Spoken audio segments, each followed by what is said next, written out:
The One Big Beautiful Bill and Health Savings Accounts. Hi, it's financial planner Sean Mullaney. Let's discuss.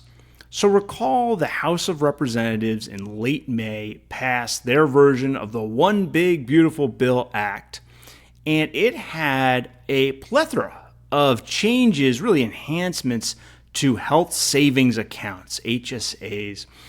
And it was very interesting. This week on Monday, the Senate Finance Committee came out with their version of the tax rules under the One Big Beautiful Bill Act. And guess what was missing? Any changes whatsoever to health savings accounts. Basically no changes to HSAs. So it was like, oh, that's interesting.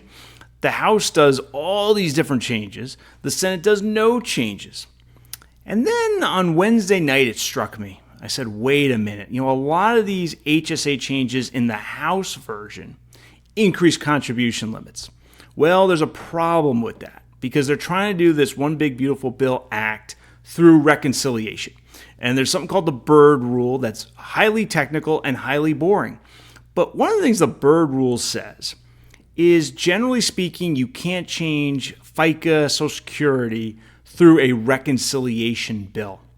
And the problem with HSAs in that regard is anytime you change by $1 the contribution limit to an HSA, which is something the One Big Beautiful Bill Act in the House was going to do, you're changing Social Security, because when you do an HSA contribution through payroll withholding at work, you're lowering your payroll taxable income. So what I think happened is someone on the Senate side woke up to that reality before they printed their version of the One Big Beautiful Bill Act on the tax side, and they said, wait a minute, this HSA stuff is causing a problem. Now, nothing's final here, right? The Senate hasn't even passed its version yet, so we got to stay tuned on that. But as I was thinking about this, I think there is room for a compromise that could be very beneficial for early retirees in particular, and could satisfy the Byrd Rule.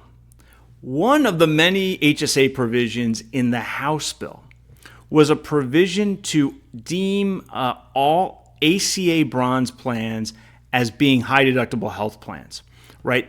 What that would do is it would allow anyone on an ACA bronze plan to make an HSA contribution.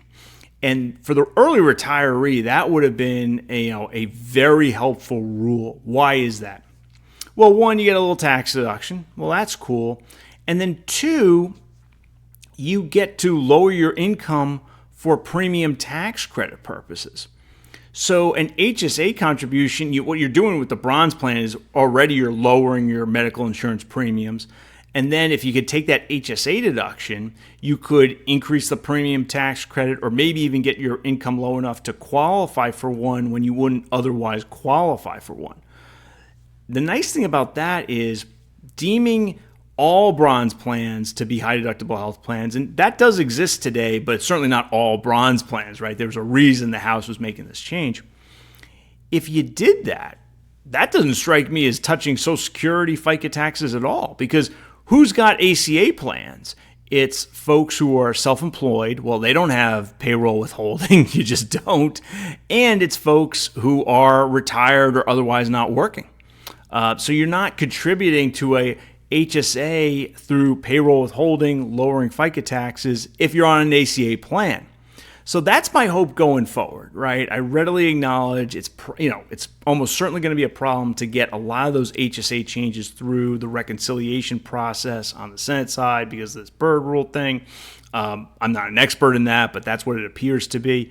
But this HSA making all bronze plans, high deductible plans, that does not appear to invoke the Byrd Rule, and that would be very helpful to some self-employed folks and to some early retirees. So that's my hope, is that if, assuming there's a final bill, which I'm still very much betting on, no guarantees though, it would be a nice change for the self-employed and for the early retiree to deem all bronze plans, high deductible health plans, allowing deductible HSA contributions. What do you think about the One Big Beautiful Bill Act, HSAs, all of it? Let me know in the comments. Thanks so much for watching. Hope you enjoyed this video. If you did, Please mash that like button and subscribe to my channel. I'll see you next time.